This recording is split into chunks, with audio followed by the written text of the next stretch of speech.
What if there was nothing to bind the people of Hyrule together and things broke out into a total civil war? Rito versus Gerudo, Hylians versus Gorons. Which nation would be the ultimate victor?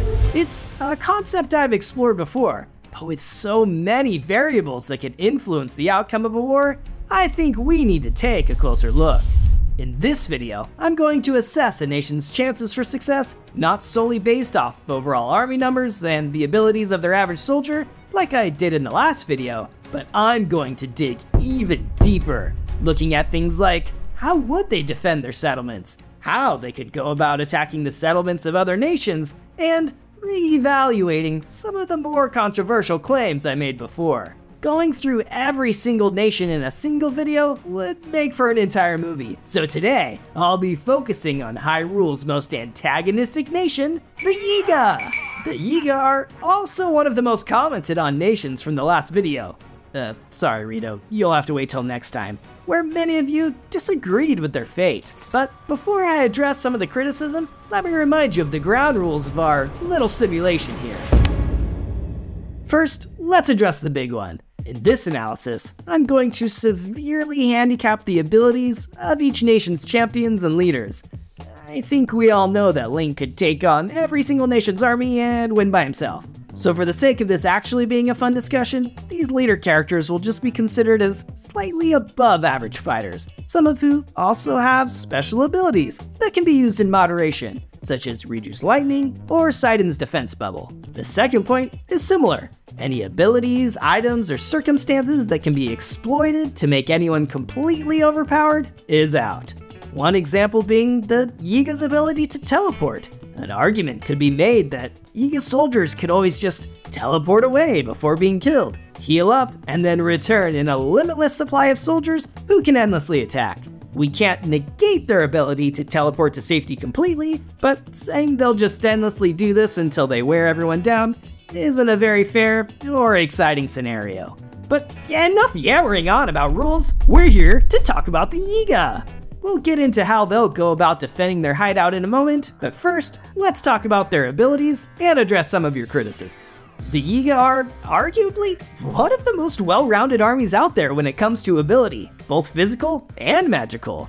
YIGA are seen wielding bows, and both one- and two-handed swords. They can also disguise themselves as different people and objects, like trees and cuckoos. YIGA Blade Masters can also teleport or blast their enemies with their Earthquake ability. Militarily, the YIGA are also very strong. They boast a 72-person army, which would categorize them as a middle-sized group. And there's much to say about the quality of this fighting force. For one, there's a clear leadership hierarchy.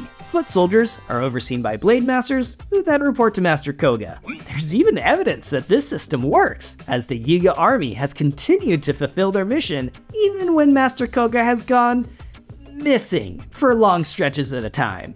On the logistical front, the YIGA clan is also very well positioned. Back in their main headquarters, they have teams of engineers who work on developing and building Zonai vehicles, something the even brilliant Sheikah haven't really figured out yet. Oh wow, let's go in 100 creative job. Wow. They've also built up massive stores of supplies that can be moved or distributed throughout Hyrule as needed. Sure, these massive stores are mostly bananas, but as far as I can tell, that's the only food the YIGA need to get by. They're also the only group seen widely navigating the depths. It's unclear how familiar they are with the connective nature of the underground, but they could potentially use it to move and position supplies across Hyrule without any risk of detection or interception. So the YIGA are sounding pretty unbeatable at the moment, yet I didn't let them claim victory before. Why is that? Well, the Gerudo were able to beat them by exploiting their love of bananas. But was that a fair assessment? As many of you have pointed out, YIGA don't get distracted by bananas in the heat of battle. They only lose their awareness when coming across a banana where they believe no one hostile is around. So, I'll admit it, I got that one wrong. But I don't think that negates some of their other shortcomings, the biggest of which is their lack of situational awareness.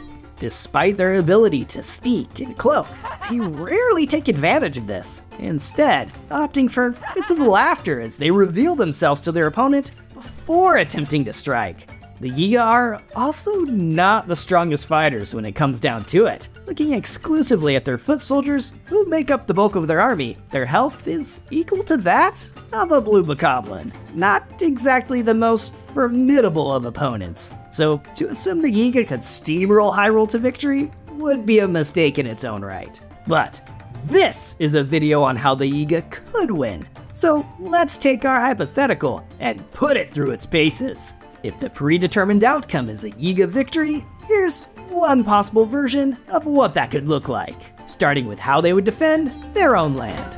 When we unfurl the map of Hyrule, it's reasonable to assume that each nation-state maintains control over these land areas, which I determined based on the location of the various settlements, as well as the geography of the regions. But a debate about the accuracy of these borders, as I've drawn them here, is certainly one worth having. One we'll be having on the Average Hyrulean Discord server, which I'll link in the description as well, but more on that later. But in any case, we'll work with what I've got here for now. Most in Hyrule are well aware of the YIGA hideout, ironically enough, which is a fortified bunker located within the Gerudo borders. But this is not the only land possessed by the YIGA. They recently brought areas of the Great Plateau, Necluda, and the Aldor foothills under their control.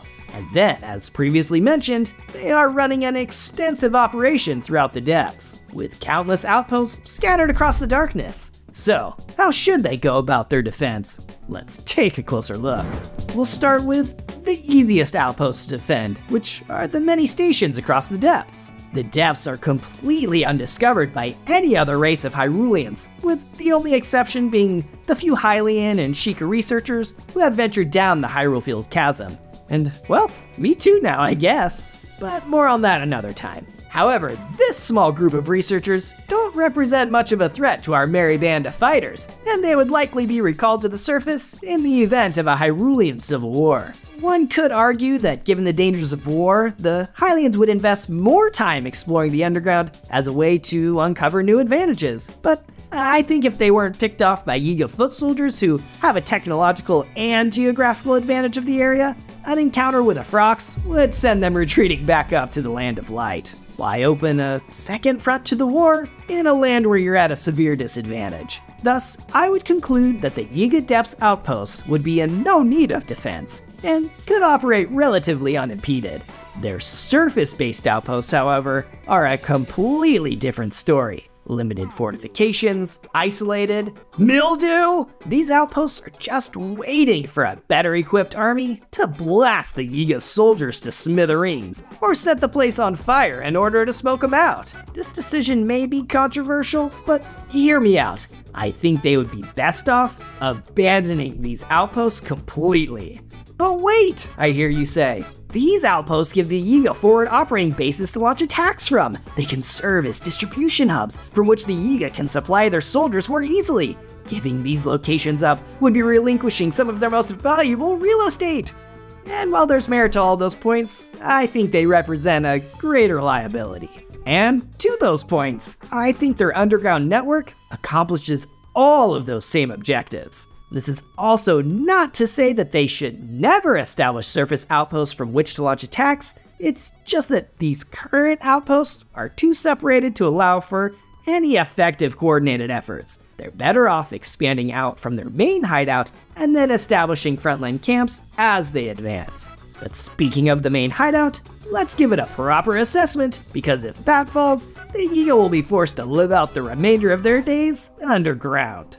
The YIGA hideout is an impressively impregnable fortress that no Hyrulean army can easily infiltrate. In order to reach it, invading armies would have to either cross a scorching desert, which is beset with monsters and sandstorms, or scale mountains with 90-degree walls no average soldier can tackle. Can you imagine a Zora army trying to get into this place? It's not happening. In fact, the only nations that have a decent chance of reaching the fortress are the Rito, with their ability to fly, and the Gorons or Gerudo, with their ability to wage war in high-temperature environments. Even upon reaching the hideout, the rocky exterior of the structure makes it difficult to infiltrate, with the outside walls highly resistant to bombardment or excavation. The only feasible way in would be through one of the two doors. The front door is accessed through a narrow canyon, which could allow the YIGA to easily ambush any incoming army. The front gate has also been recently fortified with a strong wooden gate, which allows a guard to keep watch on the outside without having to expose themselves. And even if this gate is breached, invading armies would find themselves in a circular room where another ambush or trap could be laid. The other entrance also lies behind a heavy door, which opens up to a chasm courtyard area. It's less protected than the front door, but for an invading army to access this area, they'd have to pull the Hyrule equivalent of Hannibal crossing the Alps by finding a way to navigate up and over the daunting Gerudo Highlands. So despite these incredible obstacles to overcome, let's say an army manages to breach an entrance of the hideout and get inside. What they'll find is a confusing maze of hallways and passages with nooks, crannies, and overhead rafters from which the YIGA can launch attacks from. Conducting any kind of coordinated attack inside would be close to impossible. So with their home base secure from attack, it's time for the YIGA to begin looking outward and commence their invasion of Hyrule. Here's how they should do it. Their first step is to remove their most immediate threat, the Gerudo. The Gerudo are a powerful enemy though, and one the YIGA have frequently lost to. But they aren't invincible, and the YIGA have shown an ability to infiltrate Gerudo Town, as seen by their theft of the Thunderhelm. The YIGA will likely lose in a direct confrontation, so they'll need to play into their stealth abilities and attack Gerudo in their weak point. And what is their weak point, you ask? It's their pride. At least, that's the only thing that can explain why the Gerudo would leave a huge gaping hole in their town that leads right into the throne room of their leader. They believe they're too strong for someone to be so bold and attack their seat of government. Well, they're about to find out just how wrong they are. The YIGA begin their Gerudo Town assault by rolling up in their tanks, one of the many schematics their engineers have whipped up. By firing cannons at the front gate, the Gerudo soldiers take up defensive positions while the children, non-military citizens, and unlucky tourists retreat into the bunker. The Gerudo are confused though. Why aren't the YIGA advancing on the city? Seizing the opportunity, the Gerudo position their own cannon and begin returning fire toward the entrenched tanks. Riju stands atop the outer wall, doing her best to summon lightning strikes on the YIGA positions. Without Link's aid, however, she finds it difficult to hit her target. Suddenly, laughter is heard amongst screams inside the bunker below. Those unlucky tourists were in fact disguised YIGA soldiers who have revealed themselves, catching the few guards by surprise and taking everyone else in the bunker hostage. Riju and her army attempt to break into the bunker, but it's no use. The YIGA soldiers have sealed the bunker from the inside, and the Gerudo know they have no shot at getting past the fortifications they themselves built. A YIGA Blade Master offers Riju a choice: surrender herself and her commanders to the YIGA, or they will slaughter everyone inside. The choice is both easy and hard. Riju surrenders as the desert falls under the control of the YIGA. It's a big day for the YIGA, but they still have many battles to go if they are to win the war. Taking a look at their battle map, they know just who to strike next. The nation that poses the biggest threat to their own headquarters, the Rito. Possessing the power of flight, the Rito presents a unique challenge. Additionally, Rito Village is a natural fortress, surrounded by imposing cliffs, water, and only one bridge in or out. The YIGA will once again have to get creative. In terms of a direct conflict, the YIGA may stand a decent chance. The Rito wear little to no armor, and the YIGA are skilled enough with a bow that they can match the Rito in long-range capabilities. And while the YIGA can't fly, they possess flying machines, and are also agile fighters who can jump, levitate, and teleport when needed. The Rito are about to have their wings full. The YIGA begin their assault by launching a squadron of raiding planes off the top of the Gerudo Highlands. They advance like an angry hive of bees, ready to neutralize any pesky birds. The Rito spot them coming from a ways off and dispatch a party of their own to intercept them. The two groups make contact in the southern Tabantha sky as a flurry of arrows are exchanged between them. Despite also having the power to fly, YIGA are severely outmatched by the Ritos' natural maneuverability in the air and begin to take heavy casualties. Perhaps this is a battle they won't win after all. The remaining Rito watch from afar, having taken defensive positions around their village. A group is high atop the rocky perch, scanning the surrounding area. Others have positioned themselves around the cliff edge. They've also knocked out the bridge, so no YIGA can sneak across. The Rito are also well aware of the YIGA's penchant for laughter after teleporting, so their eagle ears are perked up, meaning even a teleporting YIGA will be located in seconds. There's no way the Rito will be caught by surprise. But suddenly, each of the perfectly positioned Rito feel the press of a YIGA 8-fold blade against their necks. How? There was no teleporting laughter, no planes that flew across. How were the YIGA able to get the jump on them? That's when something catches the eye of Teba, the Rito Elder. Emerging from a crack along the base of the village, he realizes how the YIGA infiltrated their home. After teleporting into the isolated depths below Rito Village, the YIGA laughter is too far away to be heard. Soldiers then slipped in, undetected through the hidden chasm at the base of the village. Grounded and unable to fight, the Rito have no choice but to surrender. There's 2 nations down, but the might of the Gorons, Hylians, and Sheikah still loom large. But the YIGA decision to attack the Zora next may come as a surprise. Their kingdom rests far on the other edge of Hyrule, and even if the YIGA are successful in taking the Zora lands, they'll be surrounded by unfriendly nations. So, let me explain.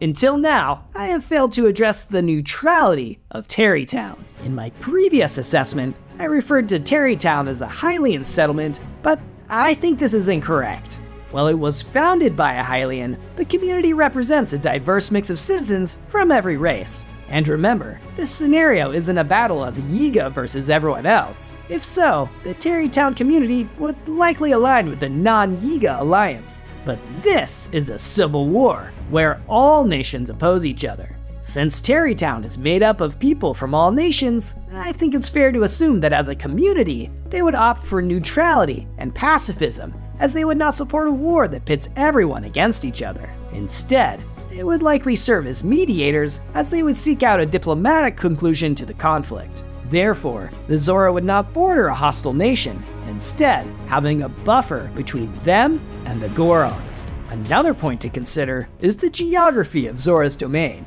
Unlike Lookout Landing, which lies in an open plain, or Lurelin Village with its back to the expansive sea, Zora's domain is surrounded by high mountains and rushing rivers, which create a natural defensive shield around the aquatic town. If the YIGA can find a way to breach and conquer the Zora capital, they'd be in possession of a critical piece of land from which they can launch future attacks. But given these seemingly impenetrable barriers, what hope do the YIGA have? Well, it might not be as difficult as you think. Despite all of the geological defenses of Zora's domain, the biggest weakness is its inhabitants. Don't get me wrong, the Zora are fearsome fighters, and particularly dangerous in the water.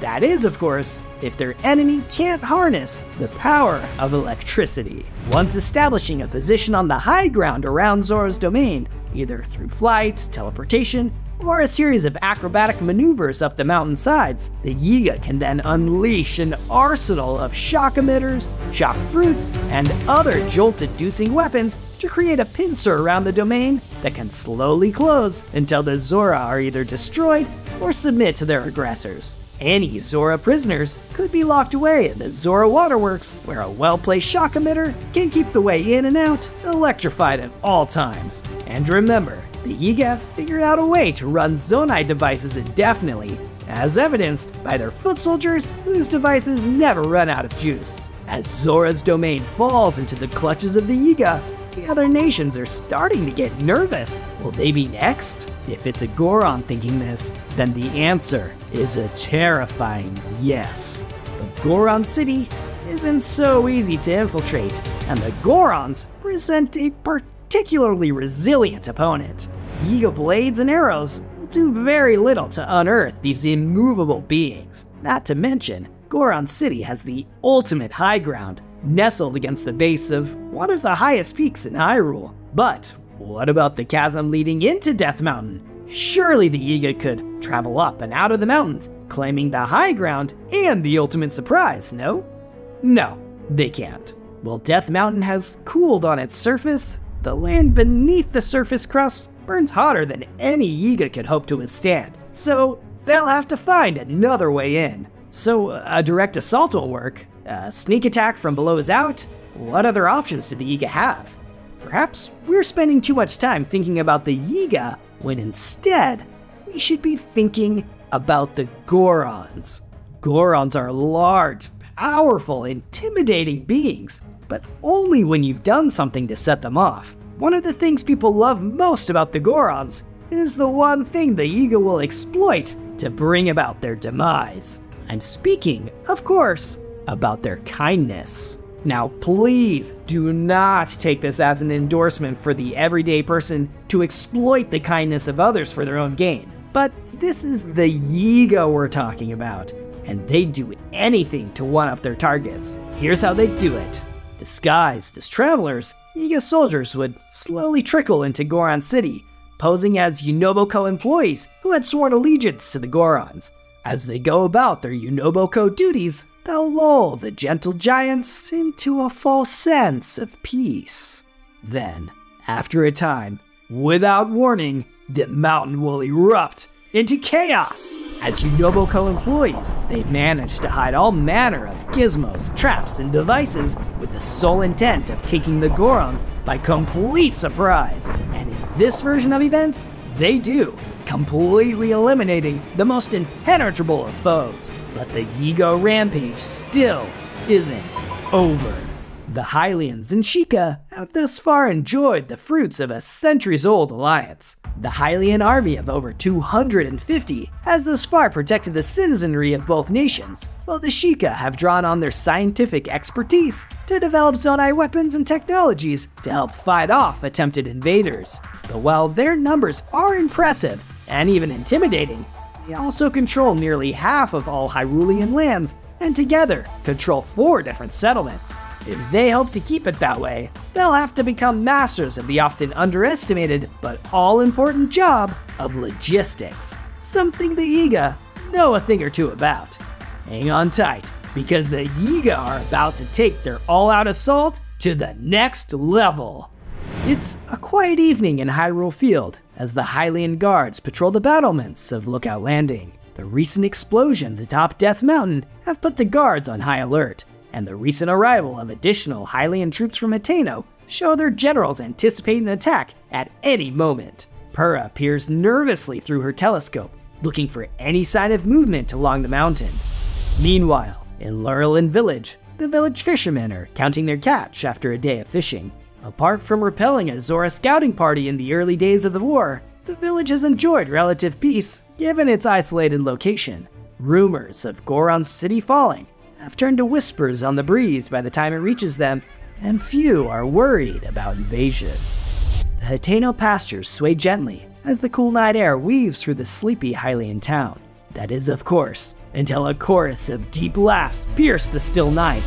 The gentle breeze is quickly turned into a razor as a platoon of blade masters swinging their wind cleavers slice through the sparse number of defenders remaining in the village. They hadn't anticipated an incursion this far away from the most recent YIGA attack. Amongst the wind razors and earthquakes, a courier breaks loose and rides towards Lookout Landing with a single message: Hateno under siege, send reinforcements. Meanwhile, in Lurelin Village, villagers are awakened to bright lights flooding through their windows. The villagers run to their windows to see what is going on. But that's exactly what the waiting YIGA foot soldiers were planning on. With the villagers blinded, it's impossible for them to see the incoming bomb bouquets that reduce Lurelin Village to a burning rubble heap. With a significant portion of their army destroyed, the remaining Hylians and Sheikah form up in Lookout Landing as the Blade Masters and foot soldiers move to regroup. The element of surprise is gone, and the YIGA are now teed up for a full frontal assault. The Sheikah ready their own Zonai inventions as squadrons of YIGA raiding planes, beam cycles, assault carts, and tanks come tearing across the open Hyrule Field. The Hylians unleash volleys of arrows as Sheikah's Zonai cannons drop explosions on the YIGA Blitz. The YIGA begin to take some heavy losses, and it's starting to look like they aren't going to make it all the way to the fort. That's when the Blade Masters come teleporting onto the scene, distracting the defenders enough to allow some of the foot soldiers to break through to the landing. The battle evolves into a full face-to-face fight, with evenly matched YIGA and Hylians tearing into each other. Even the Blade Masters are meeting their match, as special Sheikah warriors have arrived to fight with their own brand of magic. Surely something will have to give. That's when something completely unexpected comes bounding onto the scene. It's Master Koga, and he's piloting a Zonai construct of his own making.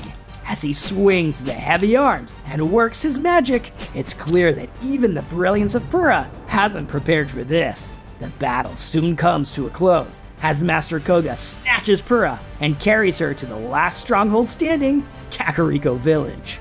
With an incapacitated Pura in his grasp, Master Koga and a small posse break down the doors of Paya's house. Not willing to sacrifice one of her closest allies, Paya submits and utters the words of surrender. Glory to Master Koga. They may have won the war, but if you're wondering how the YIGA would perform in the Hyrule Olympics, the answer is they would get dead last. At least that's what happened in the event we ran on the Average Hyrulean Discord server, where members representing each of the 8 nations participated in 5 different events, such as Shield Surfing or Hyrule GeoGuessr. But the biggest event of all was Sparn, where users who have leveled up their own custom Average Hyrulean went head-to-head to see who was the strongest citizen in the land. Congrats to Frieza there. Forza? I don't actually know how to pronounce your name.